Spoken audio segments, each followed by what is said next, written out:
triangular. How fast I was in drawing, but still it has evolved as triangular. This triangular shaped deposit of the braided pattern near the mouth, you know that mouth is where we conclude the flow of the river, where every distributary river that distributes the water of the main river will be individually entering is called delta. Delta is the fourth letter of the Greek alphabets, which is written as a triangle. First time, almost all the study of our scientific approach is credited to Greek scholars. We do attempt that in the beginning of our geographical thought of the study. Of course, it is perspective and development of human geography in our syllabus, so we are restricted towards physical, but then we familiarize ourselves with some of the prehistoric scholars. So delta, triangular, because Greek scholars were first to recognize this deposit of river Nile, and Nile delta is actually triangular. So what goes with the delta? Attrition, I'm near mouth. Attrition,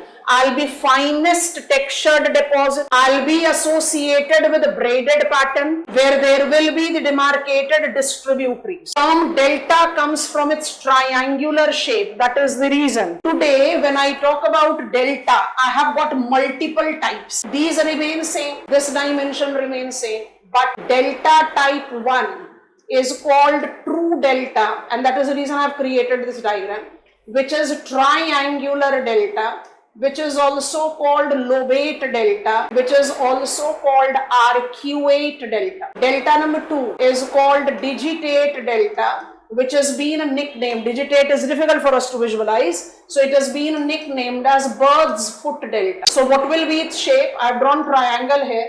It looks like this, a distorted version of triangular. I also have delta, which is identified as cuspate delta.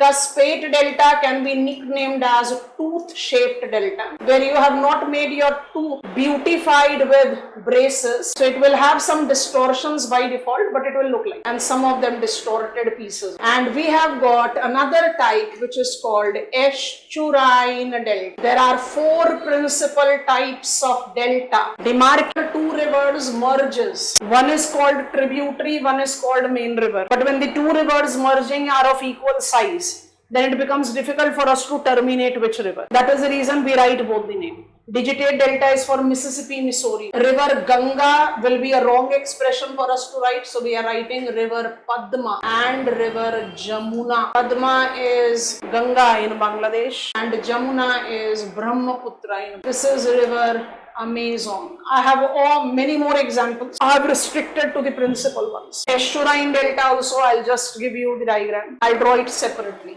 because I want you to understand estuarine mouth and estuarine delta, distinguished from creek. Sarvesh, if I answer your question, when there is a lack of gradient, braid develops. When there is a sudden change in gradient, braid develops. Sudden change in gradient is essentially applied to the Piedmont location.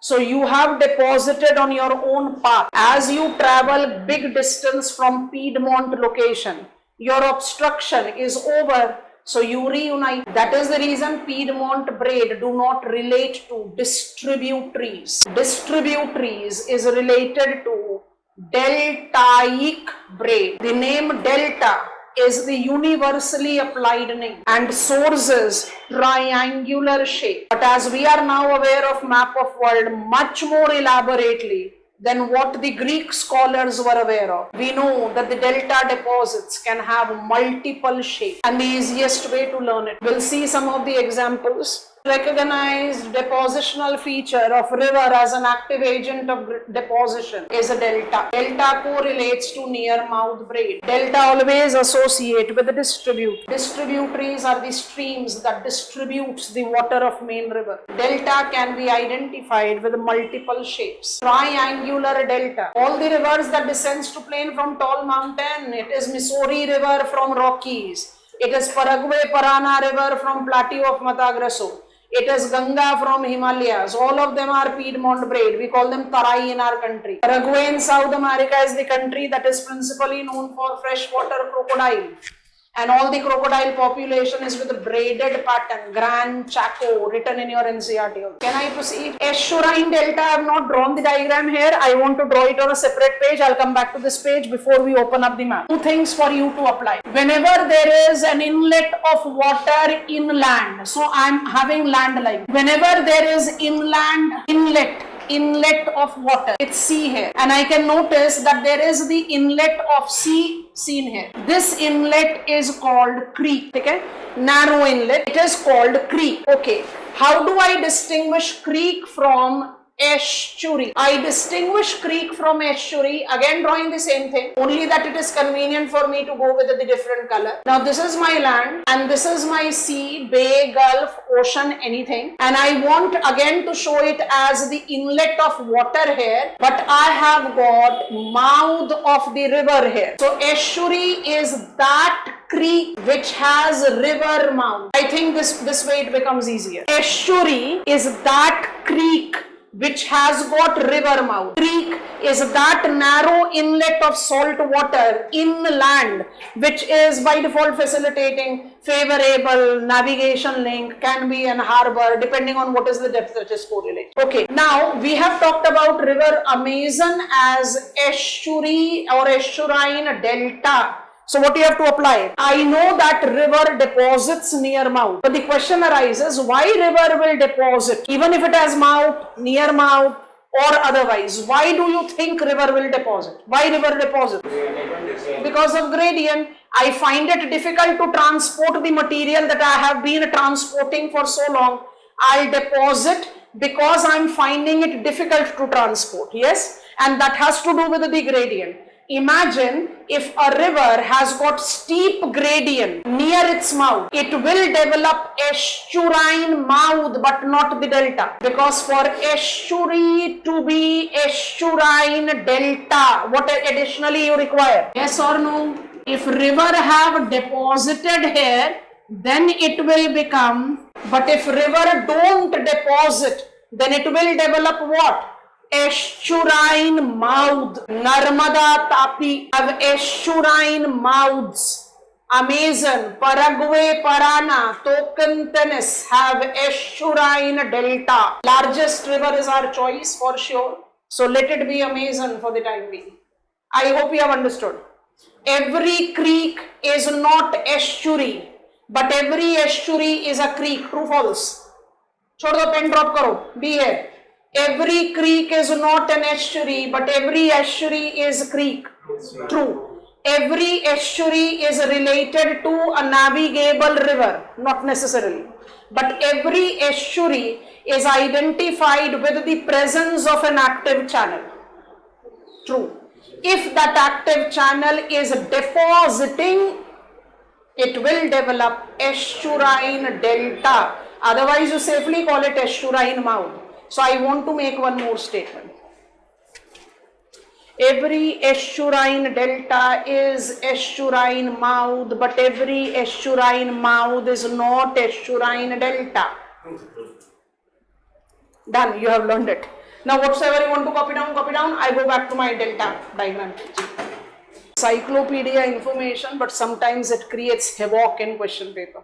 This year in your general studies, they have asked twister.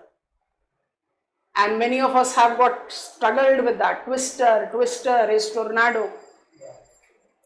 15 to 20 minutes of spiraling cloud. So we learn tornado in climatology. Examiner will always play with terms. I have also highlighted it to make you see river Amazon. I've zoomed it up. Can you see? Mouth of river Amazon and mouth of river Tocantins. Both represents which type? Estuarine mouth. If I just remove what I have done, I think it will be more easily visible. Noticing? Amazon have estuarine delta, and this is the river called Tocantins. It is also estuarine delta. If you see the another principal stream system in the South American map, I'm just removing everything that I have written so that it becomes easier for you to view. Carefully notice this here. Rio de la Plata is mouth of confluenced flow of two streams. They are called, can you see it here? This is river Parana and this is river Paraguay Parana stream confluences here. International boundary Paraguay Argentina, international boundary Paraguay Brazil, Paraguay Parana, confluenced flow. Both the streams are of equal size. So after their confluence, we neither call it Paraguay nor call it Parana, we call it Plata river system. Plata will come up in your oceanography. Rio de la Plata is very important marginal water body when it comes on to ocean water salinity study. Which type of delta you are noticing here? Estuarine again. Please peep into the neighboring political map. Administrative and commercial capitals of Uruguay and Argentina, namely Montevideo and Buenos Aires, are natural harbors and commercially sound port city because they have got that navigable estuarine Rio de la Plata. Both these Latin American countries have got commercial and administrative capital as same. So this is map number 1. Map number 2 for us is map of North America. I'm in Gulf of Mexico. I can see mouth of river Mississippi. Well labeled, I have zoomed up the part. It is also, if I just take it as a single look, it looks like a triangle. But if you try to notice it, it's Bird's Foot Delta. Please write the name there. It is a digitate delta par excellence. It's okay, Yuvaraju. All of us can have it. Digitate delta. Okay? So digitate delta applied here. Now I'll not be opening the map. I don't have that map. I want you to go to the regional map of India. Please open up map of northeastern states of our country. Northeastern states of our country. Neighboring Bangladesh is also visible. Please be there at the shoreline of Bay of Bengal and start from where Sundarbans is written in Indian territory to continue to the entire shore of Bangladesh. Are you noticing this shape? World's largest delta is Padma Jamuna Delta. Padma is Ganga in Bangladesh, Jamuna is Brahmaputra in Bangladesh. Padma Jamuna Delta is excellent example of cuspate delta, tooth-shaped delta. I have only one distributary in my country, name is Ungli. Rest all distributaries are right there in Bangladesh. That is how we simplify our understanding, Aditi. We normally say tributary are the smaller stream and the main river is bigger one. And that is how we demarcate the river systems on which we demarcate the catchment area, which helps us in river planning also. But when the two streams confluencing is almost of the same size, then we continue with their combined name. Mississippi, Missouri Delta, Paraguay, Parana Delta. I think it is comfortable. River as an active agent of gradation is done. Normal cycle of erosion is not complete. Fluvial cycle of erosion is done. Now we want to take, yes, Sundarbans are also, Sundarbans is part with us and part is with Bangladesh. It is attaining its name from Sundari trees. Sundari is one of the example of littoral plant. The Sundarbans are nothing but delta plains. Mind it, entire Bangladesh is delta, because delta begins from where? Delta begins from where? Here. Yes or no? This all is delta. Okay, class. Now we are all set to talk about appraisal of Daviscian concept. So listen to it very carefully and then we'll try to take up the rejuvenation, G.K. Gilbert, and then only we can go to the other agents of gradation.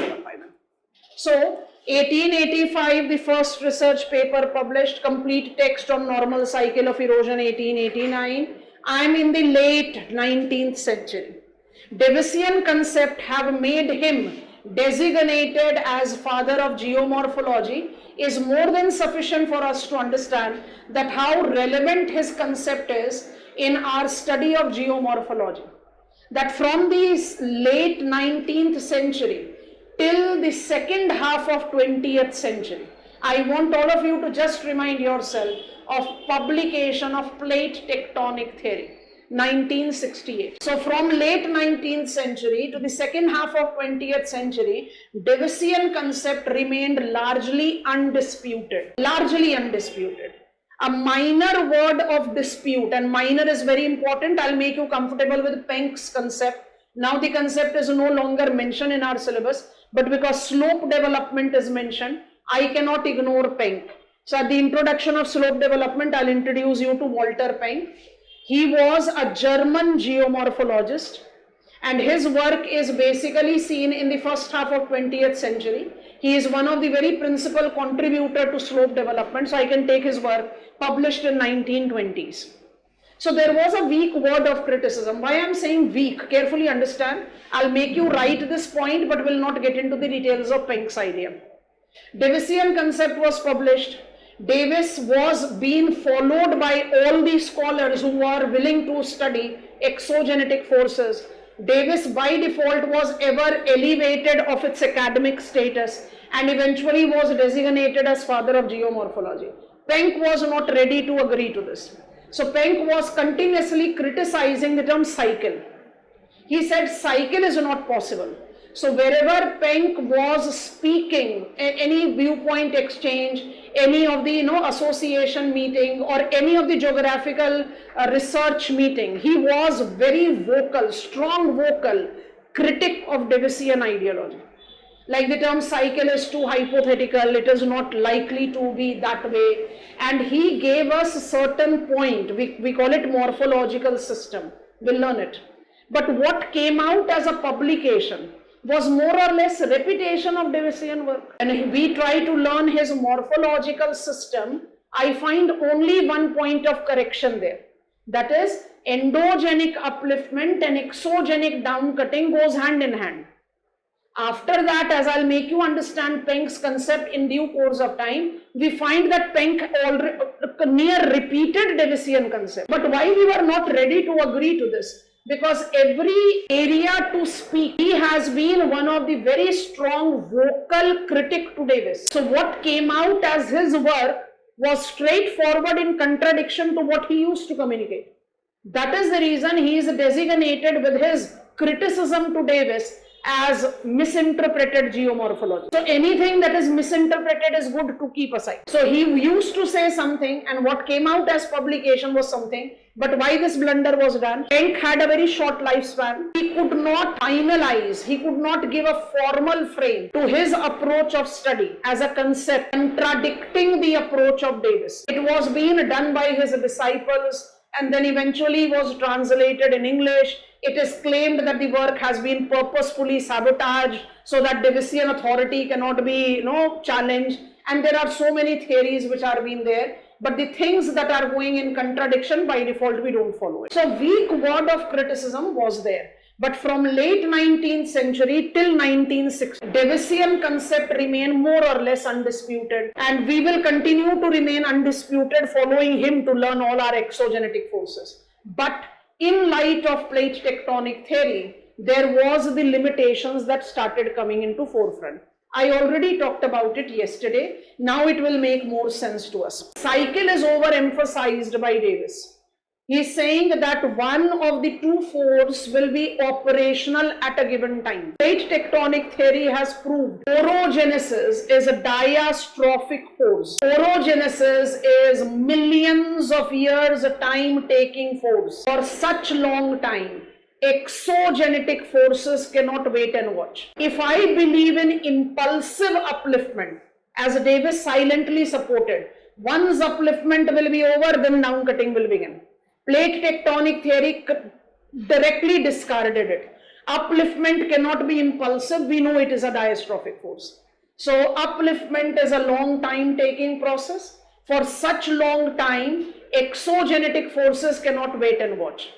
Problem one. Second, though it is not with plate tectonic theory directly, but please apply your how in light of plate tectonic theory I explain old mountains.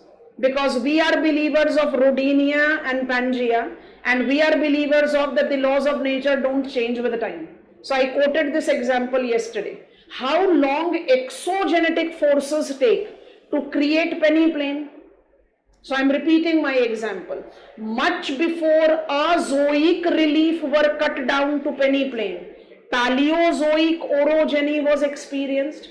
Much before Paleozoic orogeny is cut down to peneplain, Cenozoic upliftment is there. Nutshell, even exogenic downcutting is not impulsive.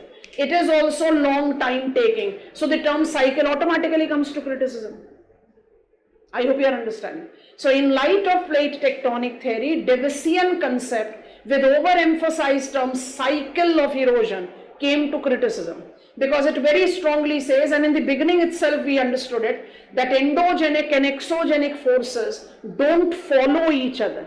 Endogenic and exogenic forces complement each other. They coexist. So this criticism came into forefront. In spite of this, Davis continues to be father of geomorphology. Entire study of our exogenetic forces will be learning in Davisian cycle of erosion line. Reason, simplicity. I told you that in very beginning. When we were learning anticline, we never gave thought of that anticline will be cut down by exogenetic forces also. If endogenetic upliftment and exogenic downcutting goes hand in hand, were we correct while learning endogenic upliftment without exogenic downcutting? No. We were very happily learning, this is my fold mountain, this is my volcanic mount, this is my lava plateau. Were they not influenced by exogenetic forces? Of course they are. So the way in learning endogenetic forces, we believed that exogenetic forces are inactive, that made us visualize how the endogenetic imprints are there. Similarly, simplicity of the Davisian concept, wherein we believe that endogenic forces are at passive mode, and how the exogenetic forces will work helps us in understanding exogenetic forces. So realization that yes, endogenic and exogenic forces don't follow. They complement each other, but we still follow Davisian concept. However, once this criticism came into forefront, G.K. Gilbert attained his due recognition. Gilbert proposed the concept of dynamic equilibrium prior to Davisian concept. He just projected it as his viewpoint. It was not a complete concept. G.K. Gilbert said that topographical features are in dynamic equilibrium, ever-changing equilibrium of tendencies towards variations and tendencies towards uniformity. Topographical features are in dynamic equilibrium to tendencies towards variation, upliftment, and tendency towards uniformity, leveling. And it can have its imprint in any type of complications of the feature. His approach was never given the limelighting reference. Once in the light of plate tectonic theory, we started, no, this is unlikely. There is the possibility of that dynamic equilibrium. Many abnormal features, entrenched meandering. I'm aware of meandering now. When do river meander, class? When river starts meandering. River starts meandering when it is having weak gradient. Weaker gradient, sluggish flow. What is the activity that river cannot perform? Tabash, bed cutting. Because for bed cutting, I need fast flowing river. That requires straight flow. Steep gradient will never develop meandering. Meandering will never develop bed cutting. And if both of them coexist, abnormal. Don't write abnormal in examination. I'm just making it for you to understand, visualize. Very popular landscape. Colorado River meander. And Colorado River meander has got visibly done. I'm not overwriting. Can you see that these meanders have got such immense deep cutting?